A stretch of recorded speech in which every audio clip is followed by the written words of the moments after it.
estamos recebendo aqui nos estúdios do CN a doutora Laís Batista e também a doutora Raquel Lins. Vamos falar sobre a prevenção da saúde da criança. E vale lembrar que em breve aqui na cidade de Ceabra vai estar inaugurando, abrindo as portas aí da clínica Meu Mundinho, que está chegando aqui na cidade de Ceabra, clínica materno-infantil. É um tema importante para a gente tratar. Quero convocar você, pai, mãe, de primeira, segunda, terceira ou quarta viagem, para participar e acompanhar tanto o nosso quadro como o nosso programa, né? Nosso momento de entrevista aqui no Jornal do Meio-Dia. Doutora Laís, seja bem-vindo, tudo bem? Tudo ótimo, muito obrigada pelo convite, para mim é um prazer muito grande estar aqui. Prazer é nosso, viu? Um programa, né, que tem uma audiência muito grande em toda a Chapada Diamantina, então pra gente, né, pra Clínica Meu Mundinho, é um prazer muito grande estar presente aqui pela primeira vez. Doutora Raquel, seja bem-vinda ao nosso horário, tudo bem? Muito obrigada, tudo ótimo. E também gostaria de dizer que é um grande prazer também estar aqui. Prazer e alegria nosso, tá? Lá está há quanto tempo em Ceabra? Eu moro aqui há mais ou menos 4 anos. Doutora Raquel, quanto tempo? Eu moro de vez desde março desse ano. A mais nova moradora, né? Tá recente na cidade de Ceabra.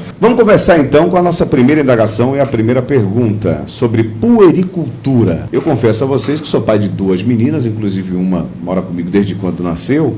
E é a primeira vez que eu estou ouvindo sobre a puericultura. Não sei se eu devo me envergonhar e você que está em casa também para aprender e entender o tema. O que é, doutora, puericultura? Então, o termo, se a gente pegar, né, ao pé da letra aí da palavra, pueril vem de juvenil, criança, e cultura, lidar, né, com a criança. Então, na verdade, a parte da pediatria que acompanha o crescimento e o desenvolvimento da criança desde quando nasce até grandinho. Então, a gente vai acompanhando ali, né, mês a mês, ou dependendo da periodicidade. É esse processo, então, que leva esse nome. Isso, exatamente. É o processo de acompanhamento do desenvolvimento, tanto, né, do desenvolvimento físico, mental, cognitivo, emocional. Não envolve só uma avaliação da saúde física ou de doenças, e sim uma avaliação completa do desenvolvimento dessa criança, né? Inclusive, Entendi. Muitas pessoas entendem, né, a puericultura como pesar, medir, e vai muito mais além, né? É todo um contexto de avaliação dessa criança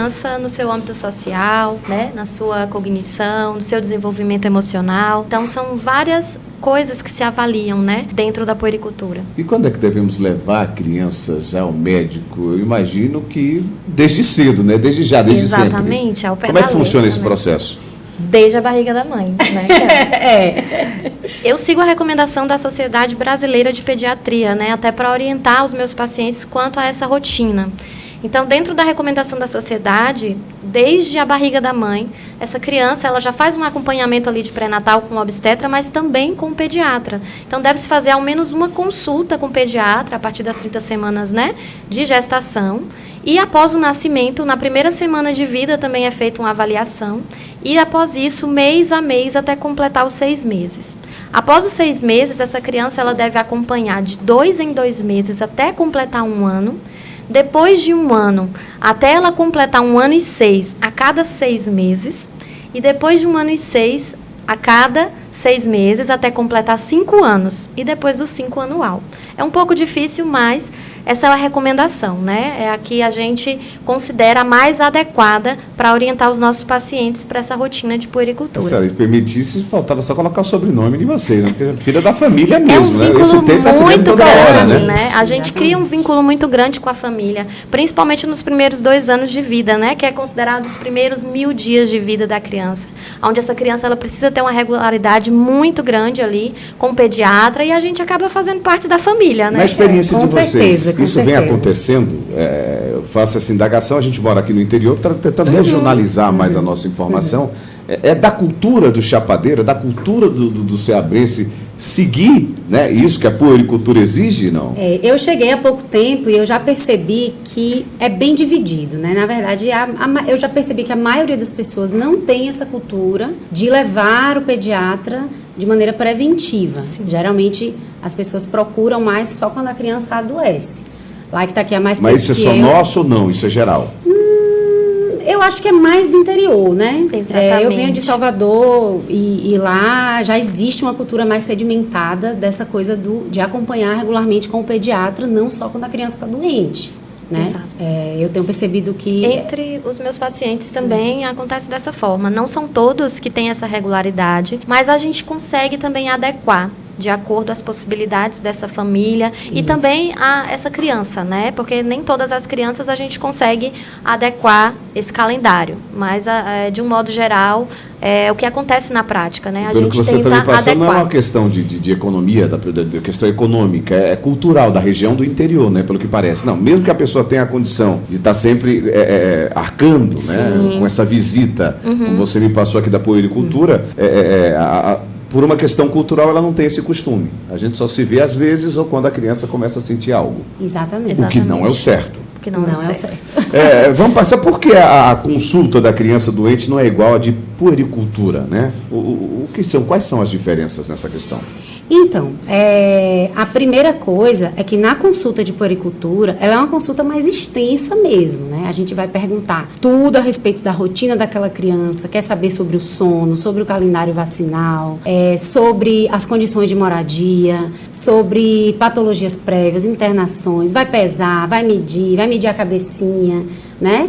Vai ver os marcos do desenvolvimento neurológico. E a consulta da criança doente, né, uma consulta meio que de emergência, digamos assim, a gente vai focar mais no conjunto de sintomas que ela está apresentando naquele dia. Por exemplo, tá tendo febre desde ontem, tá gripadinha, tal. Então, a consulta de emergência, né, a consulta da criança doente, ela é mais focada nos sinais e sintomas. E quando a gente não tem um vínculo com quando a família não tem um vínculo com algum pediatra e leva a criança só quando ela está doente, muita coisa pode passar despercebido e só ver lá no futuro. Um grande exemplo, por exemplo, são atrasos do neurodesenvolvimento, né? Eu tenho pegado vários casos, né, que infelizmente a gente deixou-se passar, né, um time aí de dar um diagnóstico com mais precocidade. E essas coisas, quanto mais cedo dá diagnóstico, mais você intervém. Então, na consulta da criança doente, ela é mais resumida, digamos assim. Exato. E a consulta e a puericultura é uma consulta completa, uma consulta bem ampla. Mas esse tipo de consulta completa, ela seria, por exemplo, hoje é uma consulta que a comum dura 30 minutos. Só um exemplo bem grosso para gente trazer para você que está em casa. A puericultura demora 1 hora. Isso seria sempre ou não? Quando você já tem ali um arquivo, né, dessa criança, você já tem uma noção do que acontece? Não, a gente já sabe, mãe, já medimos há 6 meses. Existe um processo de tempo em tempo ou não? Ela é naturalmente demorada? Então, a primeira de todas, geralmente, é bem demorada. Entendi. Que é para você fazer um processo, um mapeamento da criança, o que é natural mesmo. Isso, exatamente. Vai conhecer todo o histórico. À medida que a gente vai formando o vínculo, essas consultas não são mais tão demoradas, né? E é importante frisar também que a gente está acompanhando um serzinho em desenvolvimento, né? Eu costumo dizer que a criança que veio com 1 mês não é a mesma criança que vai voltar com 6.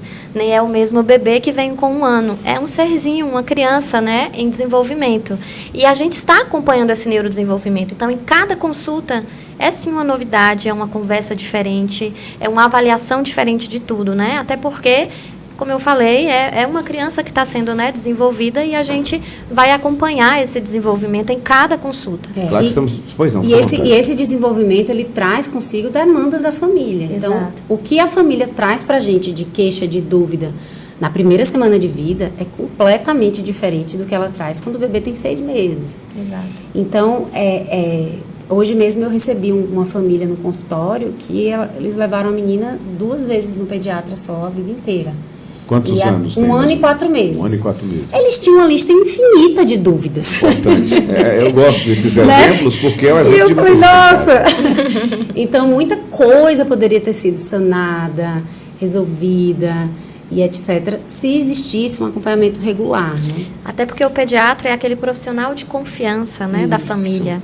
É aquele profissional que a família pode contar também na hora da emergência e da necessidade de tirar uma dúvida. Então, esse acompanhamento, além de gerar esse vínculo, também traz essa segurança, né, para a família, justamente nesses momentos onde a criança mais precisar, né, que é quando ela adoece também. Estamos falando da criança, né, mas essa prevenção seria só com pediatras ou se inclui outro profissional? Não, né? Porque a gente nunca trabalha sozinhos, né? O pediatra, ele precisa de toda uma equipe interdisciplinar, de pessoas, né, que estão ligadas também à saúde e ao desenvolvimento da criança. Vou dar um exemplo, a saúde ocular.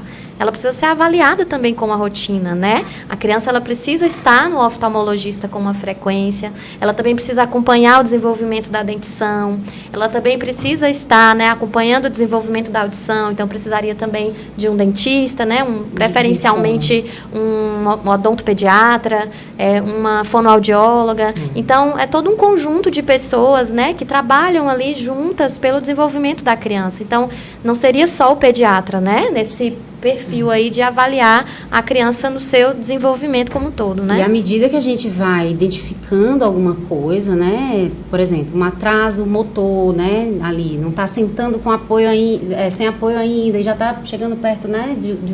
Dos 8 meses, que é o marco, por exemplo.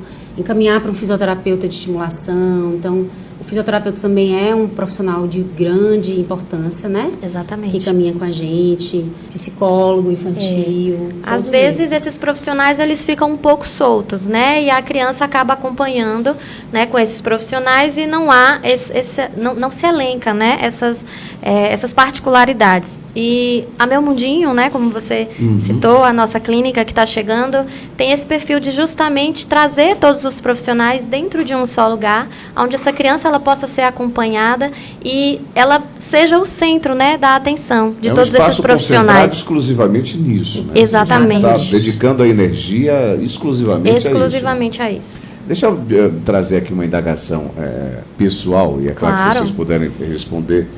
Os pediatras de hoje estão igual aos pediatras de 5, 6 anos atrás, devem estar, que ainda às vezes você liga 10 horas, meia-noite, e acaba atendendo, não, é urgência, eu vou atender. Está nesse mesmo nível, tá igual antigamente, que a gente pode estar ligando a qualquer horário? Não. Olha, isso depende muito do profissional, né? Isso. Tem profissionais que realmente não se disponibilizam, tem profissionais que se disponibilizam até certo ponto, tem outros que se disponibilizam muito. Mas existe hoje, né, pelo menos na minha rotina, a cultura da gente orientar muito esse paciente durante a consulta e nas situações de emergência, né, é onde esse paciente, ele nos procura, né, também.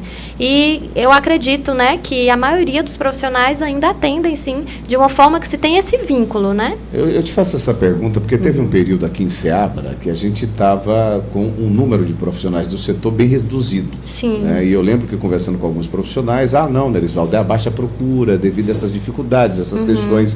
E a minha indagação vem nisso do porquê, né, escolher a pediatria. Né? Sim. Não é simples, igual... O porquê da escolha da pediatria? A gente vai ter um podcast para falar mais sobre vocês, mas rapidinho, só para essa questão em 1 minuto, se der. Eu acho que Raquel vai pensar o mesmo que eu, tem que gostar. Tem que gostar muito. É fundamental, né? Fundamental. Tem que ser apaixonado, tem que amar mesmo. Tem que se apaixonar. É isso que eu estou falando, porque criança, meu amigo, é um negócio... Né? Tem que gostar de se vincular, Exatamente. Tem que gostar de criança é o básico, né? Exatamente. Mas tem que gostar também de famílias. Então, tem que gostar. E com a era WhatsApp, essa coisa do telefone de ligar às 10 da noite, eu acho que, por um lado, tranquilizou mais, né? Porque o WhatsApp, ele dá muita abertura para a gente ter um canal direto de comunicação com as famílias. E, geralmente, é bem comum a gente disponibilizar um WhatsApp para que a família entre em contato. Mas a gente também acaba tendo uma conversa bem franca, né? Eu costumo ter uma conversa franca, né, com as famílias.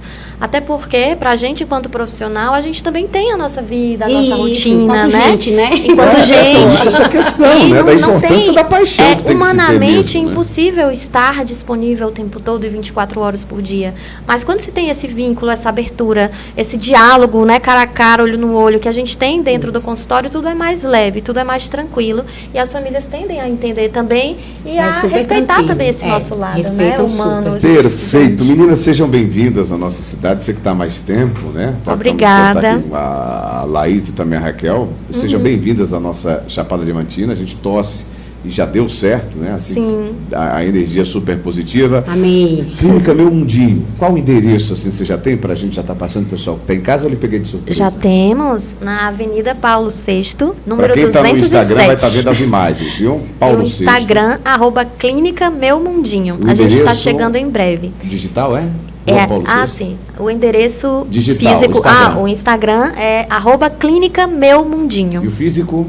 É Avenida Paulo VI, número 207. Avenida ali do SES. Agradecer mais uma vez a presença de vocês. Boa sorte. A gente está numa torcida. Muito obrigada. Eu me lembro assim quando eu era atendido, principalmente quando não me conheciam, né? Porque interior, cidade pequena, e todo mundo conhece todo mundo.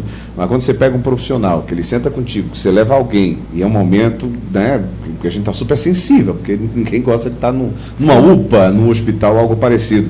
E aí vem no fundo, ele coloca, deixa eu colocar meu número aqui, cara, para se precisar. Cara, é tão confortável, né? E esse mundo de vocês, isso é natural. Natural. É isso que eu tô, isso é natural. Agradecer mais uma vez. Sejam bem-vindas à nossa cidade. Clínica Meu Mundinho chegando em Ceabra, e a gente vai ter mais quadro, tá? Para falar sobre a saúde do seu, do meu, dos nossos bebês. Vamos tratar sobre esse tema para você acompanhar tanto aqui no Chapada News, como também no nosso Jornal do Meio-Dia.